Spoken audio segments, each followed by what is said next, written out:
এই মুহূর্তে বাংলাদেশে হাজারো অনৈক্য আছে রাজনৈতিক দলগুলোর মধ্যে, হাজারো বিভাজন আছে, একে অন্যের সাথে মারামারি কাটাকাটিতে লিপ্ত। যে বিভাজিত যে জাতি বা রাজনৈতিক গোষ্ঠীগুলো একটা জায়গায় কিন্তু এক হয়ে যায়, আর সে একটা জায়গা কি? শেখ হাসিনা। বলা হয়ে থাকে তিনি হচ্ছেন জাতীয় ঐক্যের প্রতীক। তবে কোন অর্থে? ওই যে এমনিতে যারা যারা মারামারি কাটাকাটিতে বিভাজিত অবস্থায় আছে, যেই মাত্র শুনে শেখ হাসিনা আসবে, যেই মাত্র শেখ হাসিনা কোনো আলটিমেটাম দেয়, যেই মাত্র শেখ হাসিনা কোনো বার্তা পাঠায়, তখনই কাট করে সবগুলা শক্তি একত্রিত হয়ে যায়। এটা গেল ৮ মাসে বেশ কয়েকবার প্রমাণিত হয়েছে যে আওয়ামী লীগ ইস্যুতে অন্তত রাজনৈতিক দলগুলা সবাই একজোট। তা আবারও মনে হয় জোট বাঁধার সময় হয়ে আসছে, কারণ ভারতীয় মিডিয়ার যে দাবি, সেই দাবি বলা হচ্ছে যে গত সোমবার দলীয় নেতাকর্মীদের সাথে ভার্চুয়ালি একটা বৈঠক করেছিলেন শেখ হাসিনা। তো শীঘ্রই তিনি দেশে ফিরবেন এবং আওয়ামী লীগের সমর্থক যারা আছে তাদের উপরে বিভিন্ন জায়গায় অন্যায় অত্যাচার হচ্ছে। সবগুলা যে ইলিগেল তাও না, লিগেলি হচ্ছে। যেমন ধরেন, একজন এমপি তিনি আদালতের মাধ্যমে জামিন পেলেন, ওই ব্যক্তি আদালত থেকে বের হওয়ার পর কোনো রাজনৈতিক দলের নেতাকর্মী ছাত্র জনতার নাম দিয়া ওনাকে প্রকাশ্যে পিটাইয়ে আবার পুলিশের কাছে দিয়ে দিল। এই মনে হয় আরেকটা মব কালচার এই দেশে এস্টাবলিশ হয়েই যাচ্ছে। যাই হোক, এর মধ্যে এরকম অনেক ঘটনা আছে।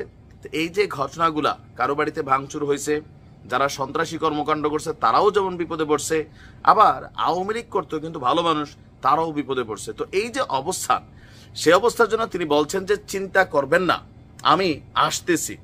কবে আসবেন এটা তিনি স্পষ্ট বলেন নাই, তবে তিনি বলছেন প্রায় ঘন্টাখানেক আওয়ামী লীগের নেতাকর্মীদের সাথে ভার্চুয়ালি বৈঠকের পর সেখানে তিনি বলছেন অস্ত্রশস্ত্র নিয়ে আওয়ামী লীগের কর্মী, তার উপরে হচ্ছে আপনার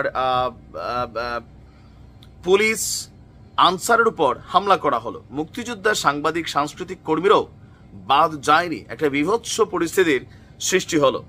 আমার বিশ্বাস যে আল্লাহ বাঁচিয়ে রেখেছে, এই জন্যই যে এই যে যারা অন্যায় করছে তাদের কাছে তাদের বেছে বেছে শাস্তি দেওয়া হবে। বাংলাদেশের সন্ত্রাসীদের কোনো ঠাঁই হবে না, তাদের বিতাড়িত করে শান্তি ফিরিয়ে আনা হবে। তো এর পাশাপাশি তার বক্তব্য যে তিনি একা দেশে আসবেন না। তিনি দেশ ছাড়ার পর আওয়ামী লীগের যে সকল নেতাকর্মীরা দেশ ছেড়ে পালিয়েছে, পলাতক মন্ত্রী এমপিরা আছেন, সকল নেতাকর্মীদের নিয়ে তিনি একযোগে দেশে প্রবেশ করবেন। এখন শেখ হাসিনার এই বক্তব্যটি প্রকাশের পরপর এই ভিডিওটা প্রকাশের পরপর আবার দেখলাম গণমাধ্যমে এটা নিয়ে নানান বিতর্ক তৈরি হয়েছে। কেউ কেউ বলছেন আহো খালা আহো, আবার কেউ কেউ বলছেন টুক করে ঢুকে যাইয়েন, দেখি আমরাও প্রস্তুত আছি।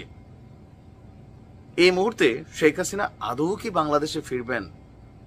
আপনার কি মনে হয় যে এই মুহূর্তে এতটুকু সাহস তিনি দেখাবেন কিনা? আর যদি আসলেই তিনি এমন কোনো সিদ্ধান্ত নিয়ে বসেন, তাহলে দেশের মধ্যে কি পরিমাণ অরাজক বিশৃঙ্খল পরিস্থিতি তৈরি হবে। এই যে একটা উত্তাল ঝড় উঠবে, সেই ঝড় 5ই আগস্ট যেই পরিমাণ জীবন না হারাইছে মানুষ, এর থেকে 10 গুণ পড়বে। তবে আমার মনে হয় না যে তিনি এই মুহূর্তে এই ধরনের কোনো সিদ্ধান্ত নেবেন।